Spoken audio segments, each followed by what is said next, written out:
Mari kita berdoa. Ini menjadi permohonan doa kami, Tuhan kiranya terus murnikan kami, karena kami butuh terus dibaharui Tuhan. Kami punya keterbatasan, punya kelemahan, kami perlu terus bertumbuh Tuhan. Kiranya seperti pujian ini Tuhan murnikan kami, walaupun ketika kami dimurnikan seperti emas yang dimurnikan mesti mengalami api yang membakar. Kami perlu diasah, perlu dipoles, perlu dibentuk untuk supaya kami semakin murni di hadapan Engkau. Karena itu Tuhan kami mohon belas kasihan Engkau, kami mohon Tuhan pertolongan Engkau. Dan pada malam hari ini, saat ini Tuhan juga kami mau Tuhan murnikan kami dengan firman-Mu. Tuhan menolong kami supaya kami boleh bertumbuh dan semakin dewasa dalam iman rohani kami melalui firman-Mu. Kiranya Tuhan yang menolong kami. Dalam nama Tuhan Yesus kami berdoa. Amin. Silakan duduk Bapak Ibu. Baik, saya mau mengajak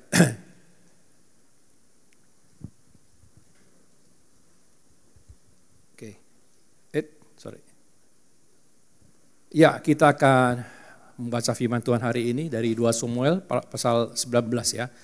Kita akan baca bergantian, saya ayat yang warna hitam, Bapak Ibu yang warna biru. Demikian firman Tuhan, raja pun kembali dan sampai di sungai Yordan. Sementara itu orang Yehuda pergi ke Gilgal untuk menyongsong raja dan untuk mengawal raja menyeberang sungai Yordan.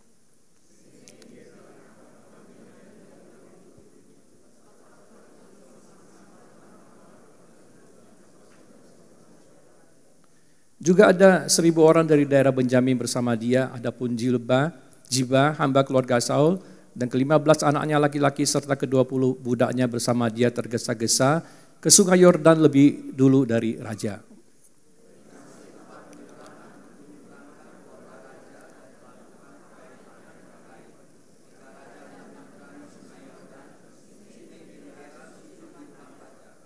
Ia berkata kepada raja, janganlah tuanku memperhitungkan kesalahanku. Janganlah ingat kesalahan yang hambamu ini lakukan pada hari tuanku raja keluar dari Yerusalem. Dan janganlah raja menaruhnya dalam hati.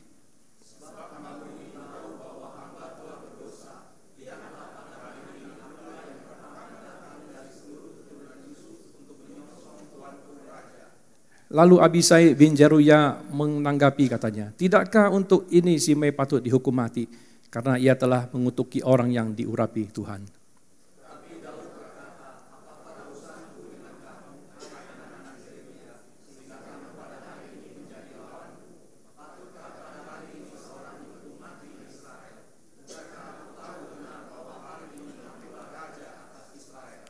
Kemudian kata raja kepada Simei, engkau tidak akan mati. Raja lalu bersumpah kepadanya. Ya, kenapa Tuhan marah,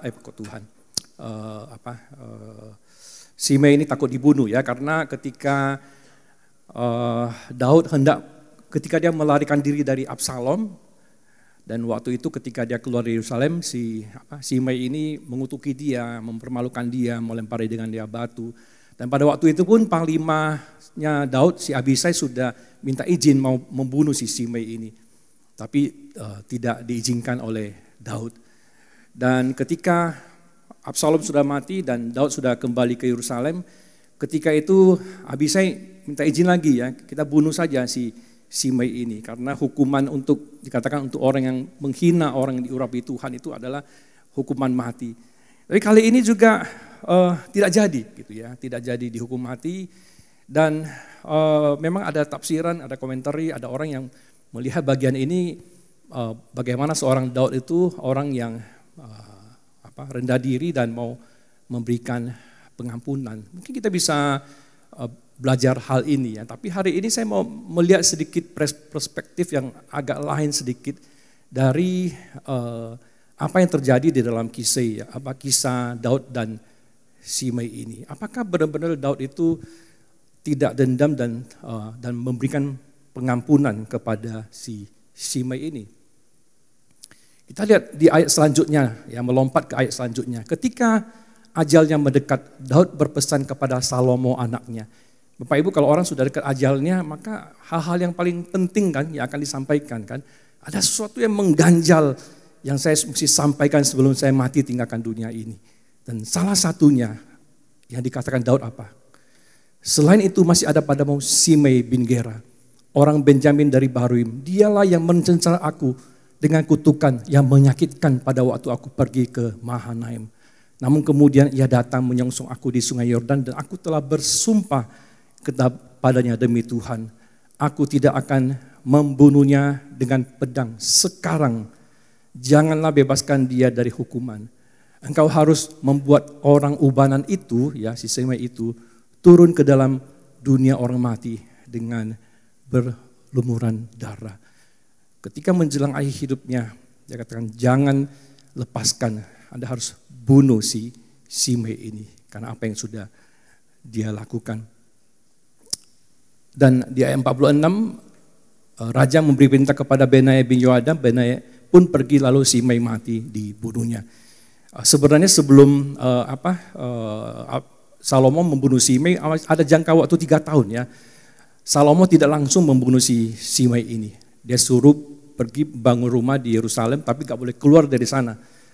3 tahun kemudian dia keluar dari Yerusalem, dia melanggar aturan yang dibuat Salomo dan muncullah ayat 46 ini dan Simei dihukum mati. Apa yang terjadi di sini Bapak Ibu? Apakah Daud benar-benar tidak dendam? Ternyata dia minta Simei dibunuh. Apa yang terjadi di sini? Nah jawabannya di Ester 2 ayat 5 dan Ester 9 yang kita baca. Saya pernah khotbah ini di kebaktian doa ya. Hari ini saya akan ambil kembali ya sebagian khotbah saya itu tentang Simei ini ya. Karena disinilah kita temukan jawabannya. Sebenarnya apa yang terjadi gitu ya. Kita di sini ada nama-nama yang disebutkan dia punya nenek moyangnya siapa, dia lahir dari siapa gitu ya. Dikatakan Mordekai ini adalah keturunan dari Kis ya. Kis itu siapa itu Bapak Ibu? Kis itu Saul ya. Di 1 Samuel dikatakan Saul itu keturunan anak Sis suku Benjamin. Saul Benjamin ya. Ester 9 ayat 24, sesungguhnya Haman bin Hamedata orang Agag ya. Haman ini siapa ya? Haman ini dikatakan dia bin Hamedata orang Gag, keturunan dari Agag. Agag itu keturunan bangsa apa dia? Orang Amalek ya. Dan bangsa Amalek itu adalah musuh berbuyutan daripada bangsa Israel. Ketika mereka baru keluar dari Mesir, orang Amalek ini yang mencegat ya orang Israel ini. Nah kita tahu Bapak Ibu ada peristiwa ketika itu Saul memerangi bangsa Amalek, Tuhan sudah perintahkan kepada Saul, Anda mesti musnahkan bangsa Amalek itu, orang Agag itu, sampai ke akar-akarnya. Kalau dalam bahasa Mandarin ada peribahasan seperti ini. Can Cao Cuken, ngerti nggak maksudnya? Can Cao Cuken, itu rumput itu dicabut ya sampai ke akar-akarnya gitu. Tuhan sudah beri perintah kepada Saul, bunuh sampai nggak ada satupun yang diselamatkan. Tapi Saul biarkan si Agag ini hidup gitu ya, dan akibatnya dia sempat beranak cucu dan muncullah Haman ini, makanya disebut di sini Haman ada muncul di situ. Walaupun Agag akhirnya dibunuh juga, dicincang oleh si Samuel, tapi karena ada penundaan ini sudah sempat ada keluarganya ya yang lahir yang akhirnya Saman ini. Akibatnya apa? Kelalaian Saul, akibatnya penundaan ini. Akibatnya apa? Akibatnya Haman menjadi orang yang hampir memusnahkan bangsa Israel. Kita tahu kan cerita Ester ini kan. Dia meminta dekret dari raja supaya memusnahkan bangsa Israel ini. Karena apa? Ada penundaan. Kisah yang kita baca tadi tentang Simei itu, Simei akhirnya dibunuh kan. Tapi yang terjadi apa? Ada penundaan juga.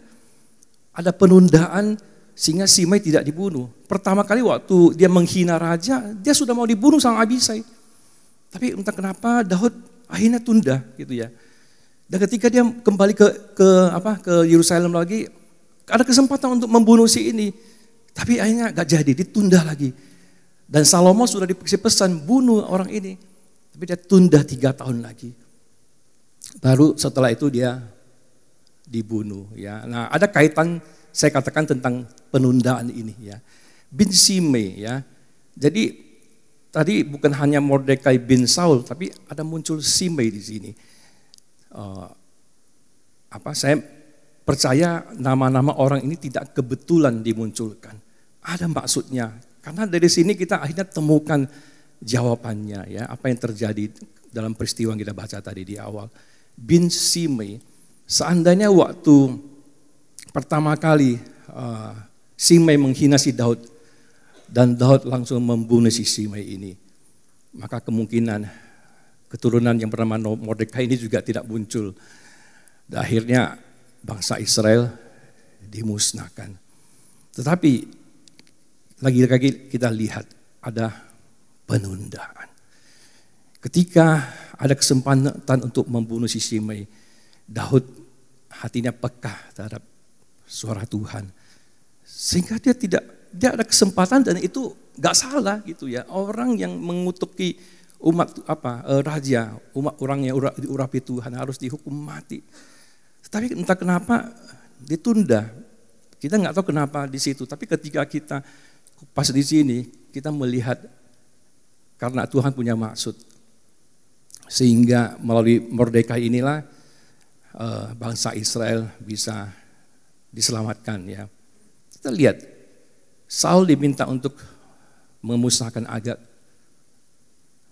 Tuhan bilang jangan tunda gitu ya. Tuhan gak berharap dia tunda. Mesti musnahkan.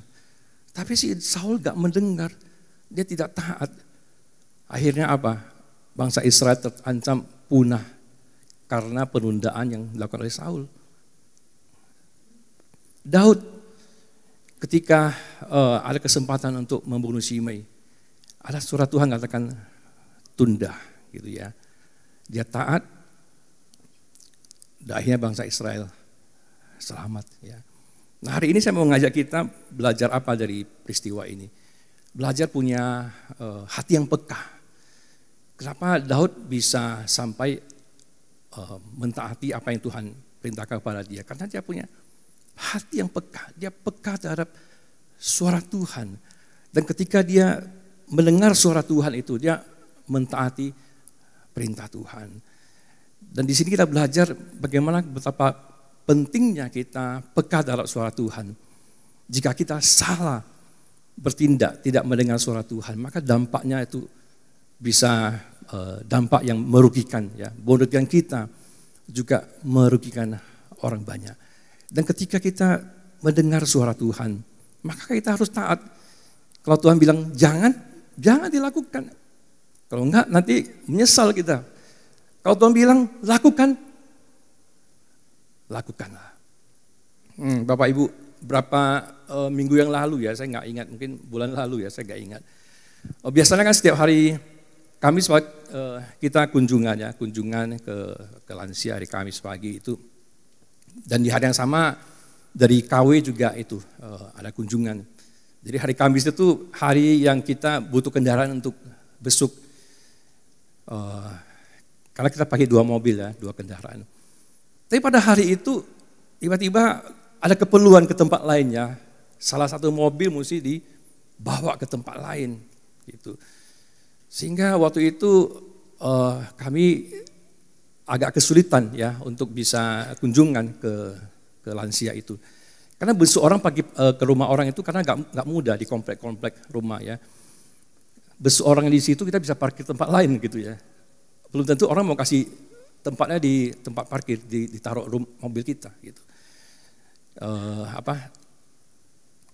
Kadang juga susah ya jalannya gitu ya kalau bawa sendiri. Jadi sangat memudahkan kalau ada supir, ada kendaraan. Apalagi Pak Soleh, saya tinggal bilang ke rumah ini, jalan. Ke rumah ini, jalan. Dia sudah tahu itu semua alamat rumah orang Kaleb itu. Aduh, gimana ya? Kita sudah rutin itu, udah biasa. Kamis pasti kita ke jalan, Kamis pasti jalan. Tapi hari itu kayaknya nggak bisa jalan ya. Ada yang kasih tahu, udahlah sekali-sekali nggak usah jalan ya. Kan cuma sekali ya, sekali-sekali aja, nggak usah lah, nggak apa-apa, sekali-sekali nggak usah jalan. Saya pikir, oh ya mungkin udahlah, istirahat lah ya. Satu hari itu istirahat. Tapi setelah saya kerja lagi agak sore, saya pikir cari si Burita, ini benar-benar nggak bisa ya, nggak ada jalan lainnya begitu ya, nggak bisa, ini mau pakai. Gitu. Akhirnya ya saya pakai cara yang lebih ini ya, saya kontak Sarpras ya. Pak Sarpras gimana ini ya, kita kan rutin jadwal kita, gitu. Oke, kita urus. Dan akhirnya bisa ya, ada caranya, pokoknya ada caranya. Besoknya bisa gitu. Nah saya mau cerita begini ya Bapak Ibu ya. Besok itu ya dari 5 orang ya, setiap kali besok itu 8.30 sampai jam 12 itu ada 5 orang biasanya yang kita kunjungi. Salah satunya itu saya besok salah satu jemaat, bukan jemaat, mama dari jemaat, salah satu jemaat kita. Dia tuh belum percaya Bapak Ibu ya. Saya sudah pernah besok dia berapa kali gitu ya. Tapi pada hari itu ketika saya besok dia, saya bilang, ayo kita baca Yohanes 3:16, saya bilang. Saya baca. Tuhan kita butuh Tuhan Yesus untuk selamatkan kita manusia berdosa gitu ya. Ayi mau nggak percaya Yesus? Ya sebelumnya ya saya juga pernah singgung-singgung sedikit ngajak nyanyi ya, nyanyi rohani. Dia mau gitu ya. Tapi belum ini. Mau, dia bilang, benar ya mau ya. Oke, ikuti saya doa ya, saya bilang ya. Ya Tuhan Yesus, ya dia ikut doa. Saya mau percaya, mau terima, tapi dalam bahasa Mandarin ya. Terima Yesus sebagai Tuhan dan Juru Selamat, ada Yesus dalam hati saya. Amin. Setelah amin saya bilang, mau nggak baptis Ai? Nah Bapak Ibu, kalau orang sudah begini ya, kira-kira menurut Bapak Ibu jawabannya apa? Mau ya? Nggak mau. Saya begini saja gitu ya. Oh saya baru ingat, saya pernah diceritain keluarganya. Ada salah satu keluarganya yang nggak izinkan ya. Nggak mau lah, saya begini saja. Ya udahlah nggak apa-apa kan. Ya masa kita mau marah-marah ya gitu. Ya sudahlah nggak apa-apa. Ya sebelumnya saya juga sudah pernah kunjungi ya, memang ya hasilnya seperti itu. Tapi yang penting dia sudah mau ikut doa gitu ya. Berapa hari kemudian Bapak Ibu, saudaranya WA saya, Pak Anton kemarin ngajak mama saya baptis ya? Iya. Dia bilang dia mau baptis, dia bilang. Mama saya kasih tahu dia mau baptis, Bapak Ibu. Maksud saya begini ya, saya gak lakukan apa-apa. Hanya baca Yohanes 3:16 ya. Itu benar-benar kuasa Injil itu benar-benar berkuasa ya. Berapa orang lansia yang saya layani, saya hanya baca Yohanes 3:16. Saya nggak pernah, orang tua mau debat gimana, ya mau jelaskan panjang lebar apa, nggak ngerti. Baca Yohanes 3:16, tok itu aja. Tiba-tiba dia mau itu ya. Maksud saya, walaupun bukan saya ya, pada waktunya dia pasti akan itu ya, akan percaya Kristus. Tapi maksud saya begini Bapak Ibu ya, ketika ada suara gerakan suara Tuhan berbicara pada kita, maka kita mesti taat. Dan kita nggak tahu kenapa gitu ya, maka Tuhan akan lakukan sesuatu melalui kehidupan kita. Ini orang ya, saya dengar ya sudah bertahun-tahun nggak mau, hanya kita datang sekali gitu ya, ngomong hal yang sederhana dia mau. Apa yang terjadi kalau hari itu karena nggak ada supir, saya nggak pergi gitu ya. Itu hari yang menentukan gitu ya bagi dia. Dari situ ya saya belajar seperti ini ya. Kita mesti peka suara Tuhan. Kalau Tuhan katakan jalan walaupun kita nggak ngerti gitu ya. Kenapa gitu. Itu artinya Tuhan mau melakukan sesuatu. Tapi kalau Tuhan katakan tidak, jangan, maka jangan kita lakukan. Kita harus peka ya, harus peka mendengar suara Tuhan. Tuhan bicara apa. Supaya apa Bapak Ibu? Supaya kita nggak salah melangkah. Kalau kita sudah tahu suara Tuhan, maka kita mesti taat kepada suara Tuhan itu. Kalau Tuhan bilang jangan ya, jangan coba-coba Bapak Ibu ya. Kalau Tuhan bilang jangan, jangan. Kalau Tuhan bilang lakukan, lakukan. Nanti menyesal Bapak Ibu ya. Karena itu biarlah hari ini kita belajar dari Daud ya. Daud dan Saul ya, dua-duanya. Yang satu dengar suara Tuhan, tapi nggak mentaati gitu. Dia tunda itu. Itu bangsa Israel hampir musnah ya karena keputusannya. Walaupun itu terjadi 500 tahun kemudian ya. Begitu lama kita nggak tahu di depan itu seperti apa. Daud ketika dia peka, dia dengar suara Tuhan, dia taat dan itu mengubah situasi. Karena apa? Karena dia peka dan dia taat kepada suara Tuhan. Tapi satu hal kita mesti hati-hati. Suara itu bisa dari Tuhan, bisa dari iblis juga. Kita harus juga bisa membedakan mana yang suara Tuhan dan mana yang suara iblis. Satu sisi iblis katakan udah sekali-sekali gak usah, kunjungan gak apa-apa, hari itu gak usah. Satu sisi saya gak tahu, saya tergerak, coba cari jalan lagi. Kita harus bisa bedakan mana yang suara Tuhan dan mana yang suara iblis. Bagaimana kita bisa peka? Ya kita mesti banyak waktu bersekutu dengan Tuhan. Gimana seorang suami dia bisa tahu, kayaknya istri saya lagi gak mood hari ini gitu ya. Karena dekat hubungannya ya. Dia ngomong suaranya tinggi sedikit, wah dia sudah tahu gitu ya. Kita orang luar kita gak tahu gitu. Kenapa? Karena hubungannya dekat. Bagaimana kita bisa peka dengar suara Tuhan yang tepat? Yaitu ya kita dekat dengan Tuhan ya. Mulai doa, mulai firman Tuhan. Bagaimana kita bisa tahu uang itu uang asli atau uang palsu? Kita nggak usah pergi belajari uang palsunya. Wah, uang palsu itu seperti apa? Nggak perlu. Karena orang akan buat lagi uang palsu yang lain, nggak habis-habisnya. Yang perlu adalah apa? Kita belajar uang asli itu seperti apa.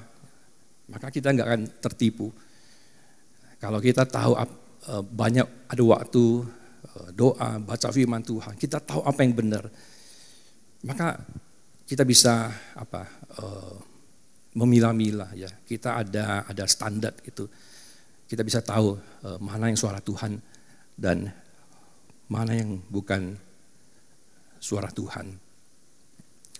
Biar kita boleh membangun terus membangun relasi yang dekat dengan Tuhan.